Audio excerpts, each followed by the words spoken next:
So we're going to start our discussion of Venn diagrams.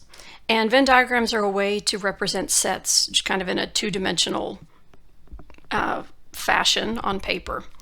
So the first thing that you draw is the big rectangle, and we call the rectangle the universal set. We call it U, and that's the set that contains all elements that are being considered in whatever the given scenario is you're working with. So you can see that for the pictures here, we've got this big rectangle with a U. That's your universal set. So inside of set U, we have set F. And so if I wanted to represent just set F, then I would shade set F just like it looks here on the left. But if I wanted to talk about the complement, this is similar to like a negative in math. The complement of set F is all of the members of U that are not in set F. So it's like we took the negative image. So instead of F, this would be set F. Over here is what we call not F. And you can see there's a not on top of the F. And that bar in math generally means complement. So this would be all of this part outside of the circle, but still inside the rectangle would be considered the complement of set F. They've got set builder notation for it.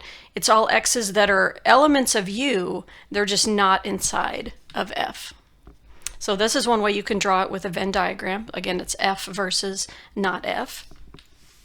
Or you can apply some other sort of scenario to it, like this one. Suppose that set U is all students at an elementary school, and set F is students that have blonde hair. So how would you describe not F? So if I draw just like a quick little picture over here on the side.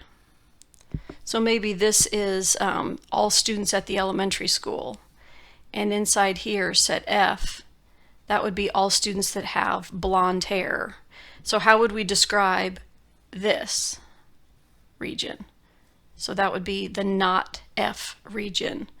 Well, it would be F bar, right, would be the students that do not have blonde hair.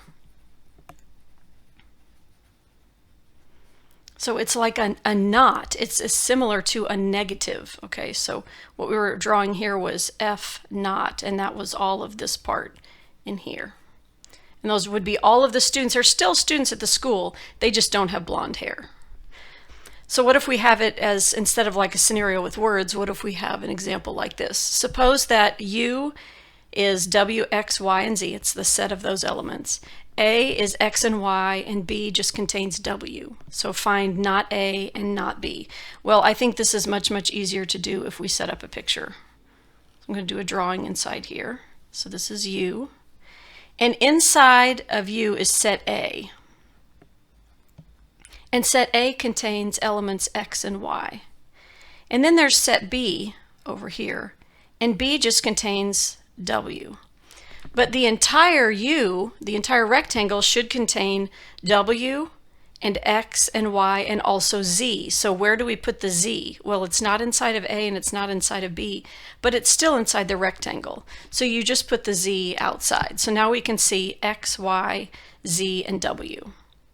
So if I want to find not A, right, everything that's not A, you can just use your finger to cover it up. And everything that you see is not A. So it would be the W and the Z. And these are going to be sets, so we use curly set brackets. And we can say Z and W, whichever order you want to put those in, it doesn't matter. But everything that's not A would be Z and W. So then what's everything that's not B, the complement of B? Well, everything inside of U that's not in B, that would be X, Y, and Z. So I think if you'll draw a picture, then you can kind of use your finger to cover up to do the complements. I think that makes it a nice, easy way to do complements, is by just drawing a picture and then looking at what's not A and what's not B.